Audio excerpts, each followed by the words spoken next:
Drill holes for ceiling mount. Center and level the provided paper template on the wall. Using a center punch, mark holes as indicated on the template. Drill 4 3/8 inch diameter holes into each side wall where marked with the center punch. Install corner reveals. Remove film from corner reveal strips. Position corner reveals and hold them in place with masking tape. Cover no more than 1/8 inch of the reveal with tape. Install front reveals. Remove film from front reveals.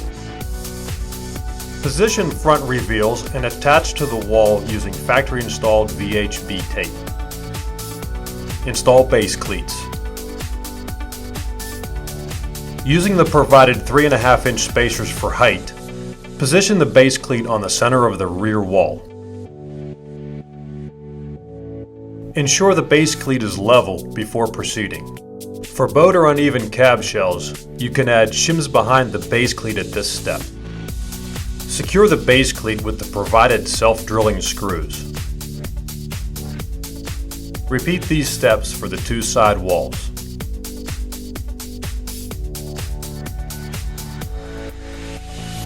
Install base supports.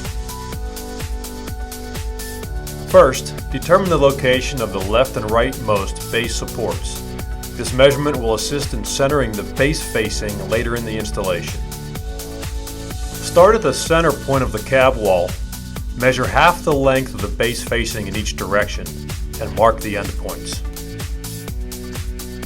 Note, base facing measurements are provided in drawings included in each shipment.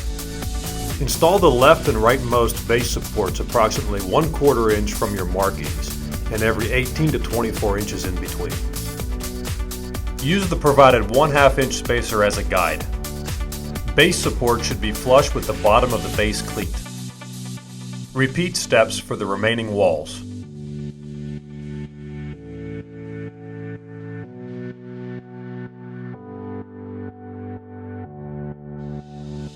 Install mounting extrusions. Align the mounting extrusion vertically with the end point mark. Use the provided 1 inch spacer above the base support to set the mounting extrusion at the proper height. Square the mounting extrusion relative to the base cleat.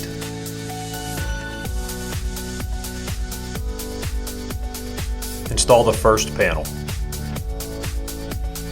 Remove debris from the mounting extrusion and base cleat with a brush.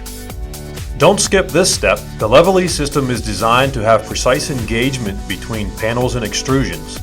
Debris can cause panels to seat unevenly. The first panel will engage into the vertical mounting extrusion and base cleat. Panels must engage fully for a level installation. Attach panel clips. Attach panel clips as shown, using the provided self-drilling screws.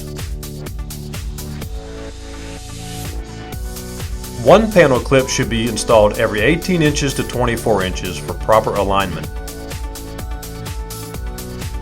Install next panels in sequence. Install the next panels in the order indicated, using the method described in steps 6 through 8. An installation sequence drawing is included with each shipment. Panels are numbered in the recommended sequence to correspond to the drawing. Panels must engage fully with the panel clips.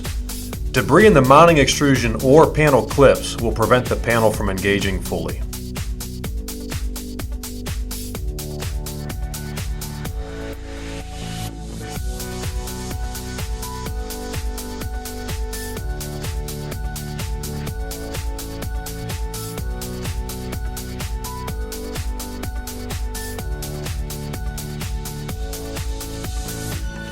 Continue to install the rest of the panels as indicated on the provided sequence drawing.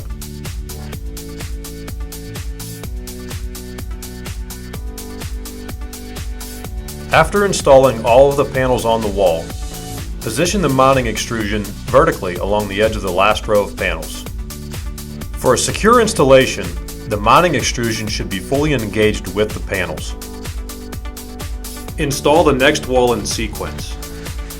Ensure that the mounting extrusion is square relative to the base.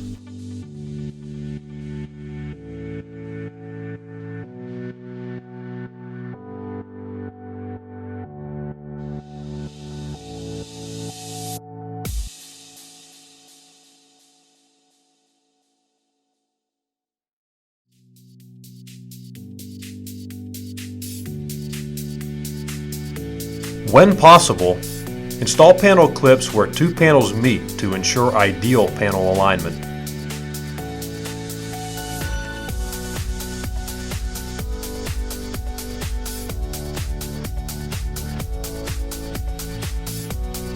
Assemble the final wall.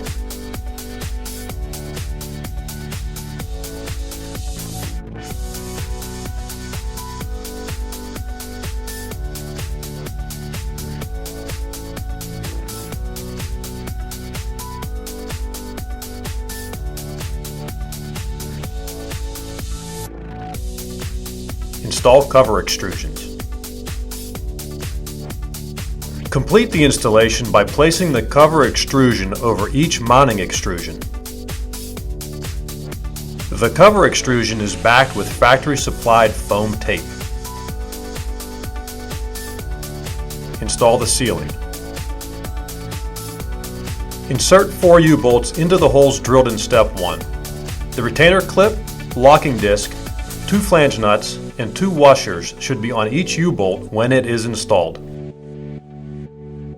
Attach remaining 2 flange nuts to each U-bolt on the outside of the shell. Tighten all flange nuts to the front and back of the cab shell wall. The sealing will arrive in a crate separate from the rest of the cab. Lift the sealing into place. This can be done manually or with a drywall lift as shown. When lifting the sealing, be aware of its proximity to the cab walls to avoid damaging wall panels.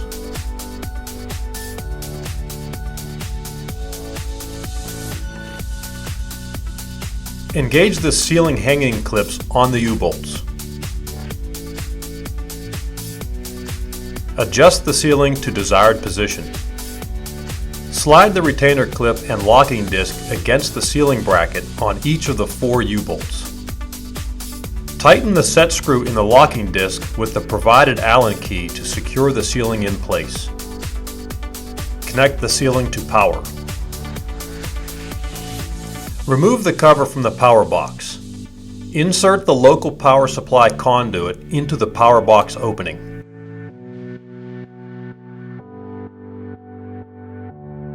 Secure the local ground wire to the appropriate junction point, as shown. Return the cover to the power box and secure with the 4 provided screws. Remove the backer from the factory-installed VHB tape on the bottom of the power box and secure it to the cab ceiling.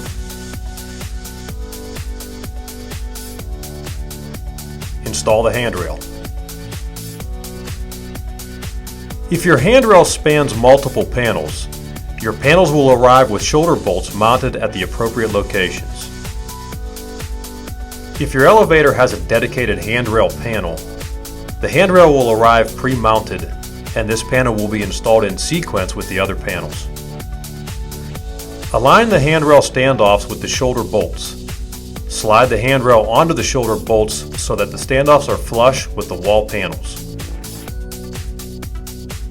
Tighten the set screws from the underside of the handrail with the provided Allen key. Install additional handrails if applicable. Install the base. Remove the backer from the factory-installed VHB tape on the base supports. The base facing will engage with the previously installed base cleat. Center the base facing by aligning it with the endpoint markings created in step 5. Press firmly to secure the base facing to the VHB tape on the base supports. Repeat on the remaining walls. Remove protective film. Remove the protective film from the ceiling and wall panels.